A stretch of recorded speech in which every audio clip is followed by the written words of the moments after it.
Hi everyone, Coldam here with another VOX Immortalis commentary guide. This video is the normal difficulty of Professor Putricide in Icecrown Citadel. The raid setup you'll need is one main tank on Putricide, one off tank on the Abomination, which I'll explain later, 2 to 3 healers, depending on how your comfort is with the healing, especially for Phase 3, and the rest DPS of course.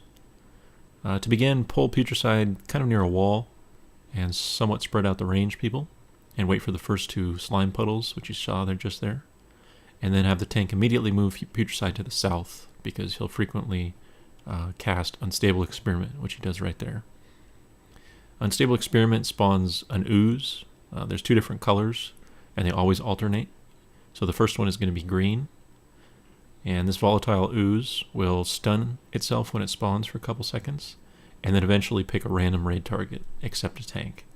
So it's important to have everyone far away in the south of the room. Once it picks a target, it starts running straight toward that person. It can't be stopped except for a snare that the Abomination uses. I'll explain later. And once it reaches melee range on its targeted player, it will explode for around 70,000 nature damage. But this damage is split amongst all valid targets within a short range of the ooze. So you need to stack up 5, 6, or more people if it's about to explode right on melee range of the ooze, so it's split up and no one dies. Once Putricide reaches 70%, he goes into Phase 2, and he stuns people for a while he's doing this. And if your timing is off, he will cast Unstable Experiment just beforehand, which he did here, since this was our first kill.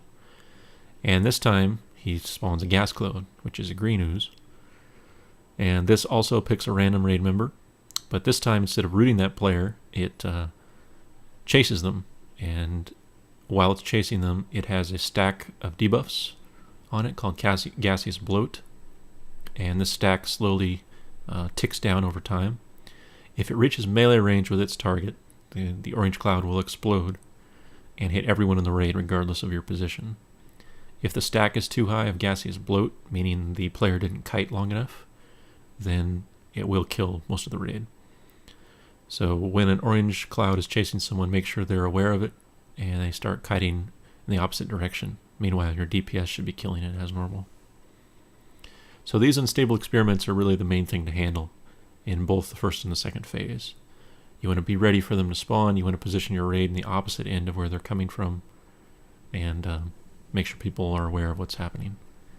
The next things to watch for on Phase 2 are 2 new abilities. One is called Malleable Goo, and Putricide will target usually a ranged player if valid one is available, and a little green ooze will bounce toward that player, and after a couple bounces it will land, and in a 5-yard radius around that area will cast this Malleable Goo debuff.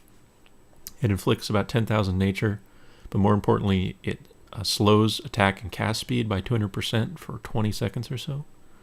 So it's important people are watching for that and sidestep out of it before it lands.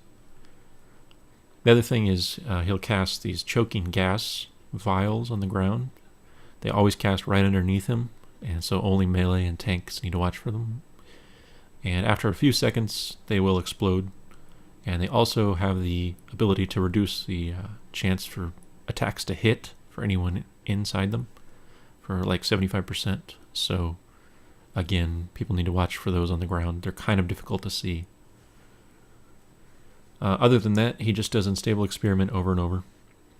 So I'll briefly explain the Abomination. When the fight starts, your off-tank needs to run up to the table that Putricide starts at and right-click one of the vials there that says Drink Me, and that will turn that player into an Abomination.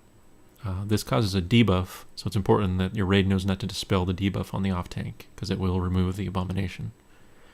The Abomination is a really important job.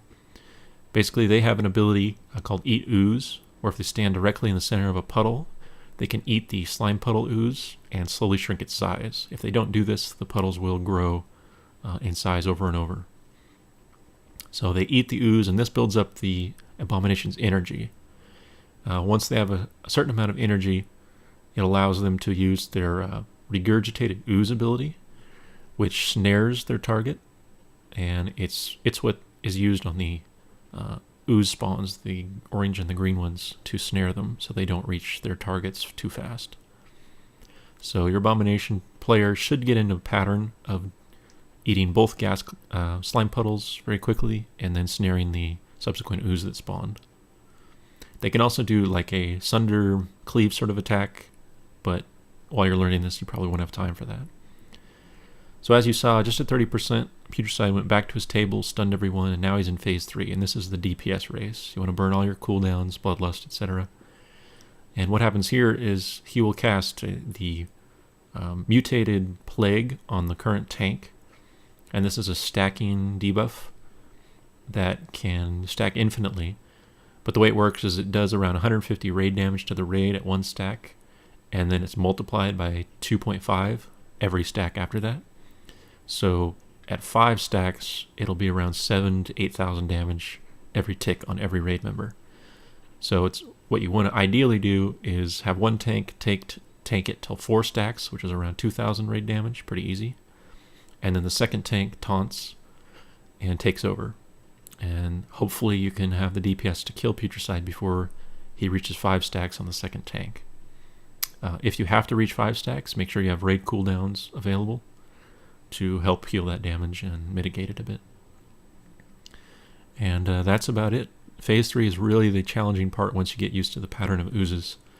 So if you can afford the healing loss, I suggest using 2 healers so you can have more DPS. Thanks for watching.